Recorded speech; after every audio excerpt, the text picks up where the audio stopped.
ನಡ್ಕೊಂಡು ಹೋಗುತ್ತೆ ಜೀವನದಲ್ಲಿ ಅಂತ ಹೇಳಕ್ಕಾಗಲ್ಲ.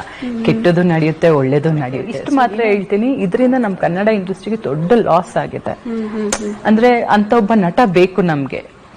ಒಳ್ಳೊಳ್ಳೆ ಸಿನಿಮಾ ಕೊಟ್ಟಿರೋ ಅಂತವ್ರು, ದೊಡ್ಡ ದೊಡ್ಡ ಯಶಸ್ಸು ಸಿನಿಮಾ ಕೊಟ್ಟಿದ್ದಾರೆ. ನಮ್ಮ ಇಂಡಸ್ಟ್ರಿಗೆ ಅವ್ರು ಬೇಕಲ್ಲ. ಸೊ ಹಾಗಾಗಿ ಅವ್ರ ಪರ್ಸನಲ್ ಲೈಫ್ ಬಗ್ಗೆ ನಾನೇನು ಕಮೆಂಟ್ ಮಾಡಕ್ ಆಗಲ್ಲ. ಯಾಕಂದ್ರೆ ನನ್ಗೆ ಅಲ್ಲಿ ಏನ್ ನಡೆದಿದೆ ಅಂತಾನೆ. ಇವಾಗ ನಾನು ಅವ್ರ ಜೊತೆ ಕೆಲಸ ಮಾಡಿದೀನಿ, ಅನಾಥರು ಸಿನಿಮಾದಲ್ಲಿ ವರ್ಕ್ ಮಾಡಿದೀನಿ, ಮಂಡ್ಯದಲ್ಲಿ ನನ್ನ ಜೊತೆ ವರ್ಕ್ ಮಾಡಿದ್ದಾರೆ. ನಾನ್ ನೋಡಿರೋ ದರ್ಶನ್ ಇವಾಗ ಏನ್ ನಾನ್ ನೋಡ್ತಾ ಇದ್ದೀನಿ, ನೀವು ಚಾನೆಲ್ ಅಲ್ಲಿ ತೋರಿಸ್ತಾ ಇದ್ದೀರಾ, ಅವ್ರಲ್ಲ. ಅವ್ರು ಒಂಥರ ಎಲ್ಲಾರ ಹತ್ರನು ತುಂಬಾ ಒಂದು ಸಾಫ್ಟ್ ನೇಚರ್ ಇದ್ದಿದ್ದಂತ ವ್ಯಕ್ತಿ. ಎಲ್ಲಾರನು ಅಣ್ಣ ಅನ್ಕೊಂಡು ಒಳ್ಳೆ ರೀತಿಲಿ ಮಾತಾಡ್ತಾ ಇದ್ದಿದ್ದು ವ್ಯಕ್ತಿನ ನಾನ್ ನೋಡಿರೋದು. ಸೊ ಈ ಒಂದು ವಿಷಯ ಬಂದಾಗ ನನಗೆ ಶಾಕ್ ಆಯ್ತು.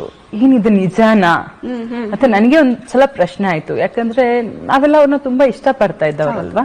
ಇವಾಗ ಇವನ್ ಈಗ್ಲೂ ಇಷ್ಟ ಪಡ್ತೀವಿ, ಇಲ್ಲ ಅಂತ ಅಲ್ಲ. ಬಟ್ ಏನೋ ಒಂದ್ ಸಂದರ್ಭ ಏನೋ ನಡೆದಿದೆ. ಅದ್ ಏನಂತ ಇವಾಗ ಕಾನೂನು ಇದ್ರ ಬಗ್ಗೆ ಮಾತಾಡೋದಕ್ಕೆ ಕಾನೂನಿದೆ. ನಾವು ಅಷ್ಟು ದೊಡ್ಡವರಲ್ಲ ಮಾತಾಡೋದಕ್ಕೆ.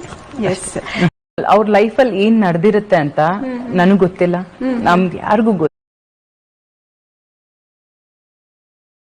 ಅವ್ರ ಲೈಫಲ್ಲಿ ಏನ್ ನಡೆದಿರುತ್ತೆ ಅಂತ ನನಗ್ ಗೊತ್ತಿಲ್ಲ, ನಮ್ಗೆ ಯಾರಿಗೂ ಗೊತ್ತಿಲ್ಲ. ಸೊ ಅವ್ರ ಜೀವನದಲ್ಲಿ ಏನ್